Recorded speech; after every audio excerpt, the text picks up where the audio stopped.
Olá, meu nome é Rebeca, eu sou estudante de Arquitetura e Urbanismo e hoje eu quero trazer aqui um resumo de um artigo científico publicado na revista Vitruvius. O nome do artigo é Internacionalização de uma Prática e Referência para o Urbanismo Brasileiro, do estudioso José Geraldo Simões.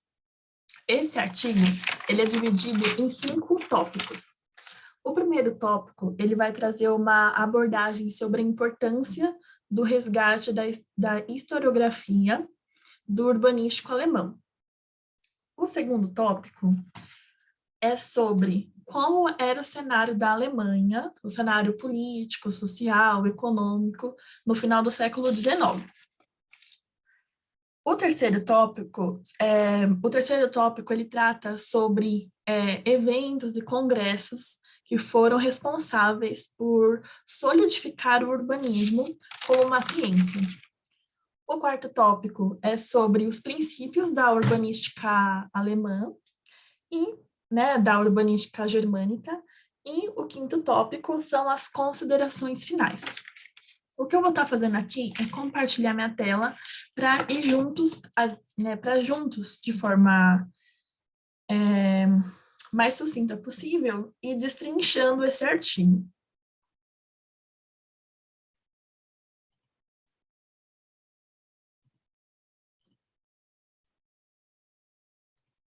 Então, vamos lá. Então, essa aqui é a cara do artigo. Nessa primeira parte, o resgate da importância do urbanismo germânico pela historiografia, a gente tem que entender primeiro o que é historiografia. A historiografia, ela é o modo que você narra a história. A história são os fatos históricos. Então, por exemplo, Primeira Guerra Mundial, Segunda Guerra Mundial, nazismo, fascismo, são fatos históricos. Agora, o modo como você narra esses acontecimentos históricos é a historiografia. Partindo desse entendimento, a gente vai começar a ver onde entra o urbanismo germânico. O que acontece? Até então, o surgimento do urbanismo era entendido como o surgimento do urbanismo era entendido junto com o surgimento da arquitetura moderna. E aí, o que eu fiz? Eu estava procurando em fonte brasileira sobre a origem da arquitetura moderna. Eu não encontrei algum site que falasse de uma forma um pouco mais detalhada sobre. Aí eu encontrei um site em inglês que traz um trechinho muito bom que fala sobre o início da arquitetura moderna, que é nesse site de Congo. E aí, o que ele fala? Ele fala assim que a arquitetura moderna é um processo que teve início no final do século XVIII, junto ali com a Revolução Industrial, e ele tinha por objetivo estar quebrando os padrões vigentes até então na arquitetura, que eram aqueles estilos mega cheios de ornamentações. E junto dele também vieram as revoluções da tecnologia, engenharia e materiais de revolução de construção civil. Então, todas essas revoluções ali em relação à tecnologia e essa vontade de querer não mais seguir os padrões até então vigentes, foi ali o que encabeçaram os princípios da arquitetura modernista e, por consequência, entendia-se que o urbanismo veio junto com ele, porque tem um momento da arquitetura moderna que também passa-se a pensar as cidades. E aí que surgiu, por exemplo, o Plano Piloto de Brasília. E aí o que acontece? Lá na década de 60, 70, alguns pensadores da Itália, alguns pensadores da Universidade de Veneza, se eu não me engano, e alguns outros pensadores ali de uma escola superior da França, começaram a questionar essa forma de entender o surgimento do urbanismo. E aí, eles começaram, através da historiografia, buscar entender que o urbanismo surgiu junto com as mudanças políticas sociais da Alemanha no final do século XIX. E é aí que a gente entra na segunda parte do artigo. E aí, o que acontece? A gente precisa estar por dentro de qual era o cenário da Alemanha na segunda metade do século XIX. O que tinha acontecido? A Alemanha ela tinha acabado de ser unificada após a Guerra Franco-Prussiana. E como é que estava funcionando a divisão de poder? Era uma divisão de poder centralizada. Centralizado não, desculpa, compartilhado. No poder central, você ainda tinha a nobreza. Mas, devido às mudanças políticas que tinham tido, nas câmaras municipais, a maioria era a classe burguesa emergente até então. E como essas câmaras municipais elas estavam com mais autonomia para poderem decidir sobre as suas diretrizes administrativas, políticas e tudo mais, eles começaram a querer colocar a ideologia burguesa através da paisagem da cidade. E foi aí, então, que começaram a surgir estudiosos, profissionais, voltados a fazer um urbanismo que ali destacasse a ideologia burguesa da época. Então começaram a surgir, por exemplo, recapitulando. Então, o que eles queriam fazer? Eles queriam trazer remodelações urbanas. E os princípios, as premissas dessas remodelações urbanas eram funcionalidade, decoro e segregação espacial. E, além disso, também nessa época, como tinha bastante concurso promovido para ver quais eram as remodelações espaciais que tinham por objetivo ali trazer a ideologia burguesa, esses concursos promovidos, eles fomentavam a criatividade e o intelecto das pessoas para elas poderem estar desenvolvendo essas diretrizes. Então, também ajudou a solidificar o urbanístico germânico. E aí eu trago agora 3 teóricos que se destacaram, que não sei se estarei pronunciando corretamente, é o Baumeister, Steuben e o Sitte. E agora, depois da gente entender qual que era o cenário político da Alemanha no final do século XIX, vem a terceira parte do artigo, então eu vou estar descendo aqui, que é a difusão do urbanismo, os congressos e exposições internacionais e as revistas especializadas. O que acontece aqui? Como eles faziam várias...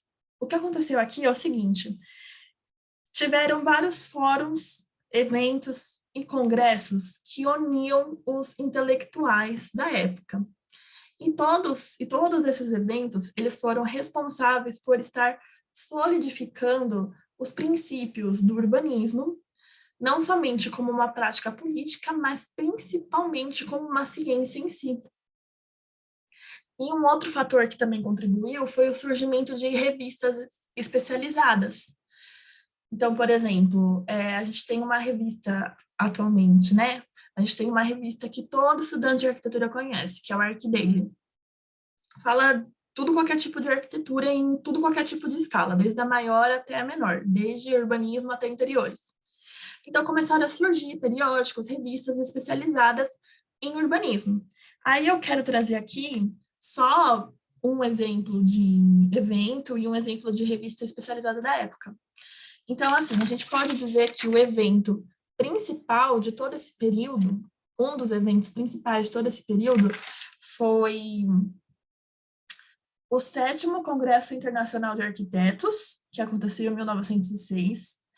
Já burlando um pouco o que eu acabei de dizer, um outro evento super importante também que teve, que foi em 1910, foi o Town Planning Conference. E agora, de dois periódicos importantes, foram o National Municipal Review e o Proceeding of the National Conference of City Planning. Então, esses são periódicos importantes da época e 2 eventos importantes. E agora, o 4º tópico do artigo é sobre alguns princípios da urbanística germânica. Então, assim, são 7. São 7 princípios da germânica que esse estudioso, que o José Geraldo Simões, ele traz para a gente. Eu vou estar trazendo só 2, assim, para a gente poder entender.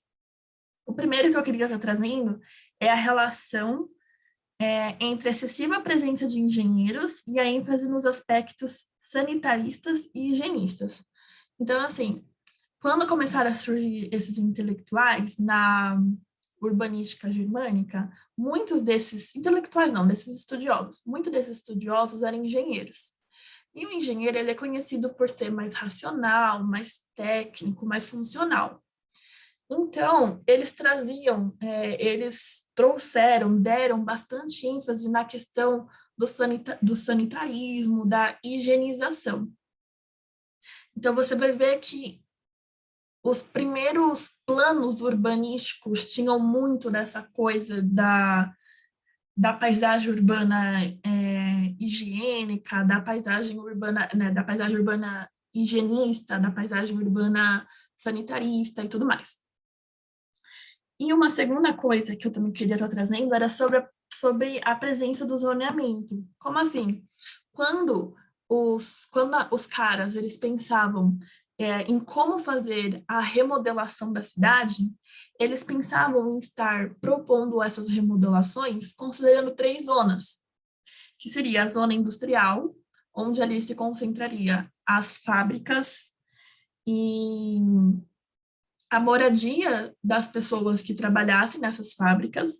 A segunda seria a zona de negócios e de comércio varejista, então seria uma zona de negócios mesmo e que o comércio e onde o comércio rolasse. Então, por exemplo, é como se uma zona industrial, aqui em São Paulo, fosse uma região da Barra Funda, Moca, onde tinha bastante fábricas, e ali foram construídas vilas pensando nos funcionários dessas fábricas. Uma zona de negócios e comércio varejistas, a gente poderia estar colocando juntos uma Faria Lima, onde tem várias empresas, e uma região, sei lá, da Paulista também, onde tem vários negócios e varejo. E, por último, uma zona exclusivamente residencial entraria aí, como exemplo, a nível de São Paulo também, uma zona leste, né, conhecida, o Itaquera, por exemplo, que é conhecido como cidade dormitório, né, como zona dormitório. E, para finalizar, ele tem as considerações finais dele. Esse artigo todo, na verdade, esse moço, o José Giraldo, ele traz toda essa pesquisa para poder mostrar como o urbanístico germânico influenciou muito nos planos urbanísticos da cidade de São Paulo, sobretudo no modo de pensar do Vitor Freire, que foi um engenheiro brasileiro que participou muito desses eventos responsáveis por estar solidificando o urbanismo como ciência. Ele participou muito desses eventos, ele teve muito contato intelectual, né? Então ele trouxe muito dessa coisa científica, muito dessa metodologia científica de fazer política aqui para São Paulo. E aí ele quer mostrar, né, o José Geraldo, ele quer mostrar como que esses princípios germânicos, esses princípios da urbanística germânica estão presentes no fazer urbanista de São Paulo, né, no fazer urbanístico de São Paulo. E é isso, é basicamente esse o resumo, espero que tenham gostado e tchau.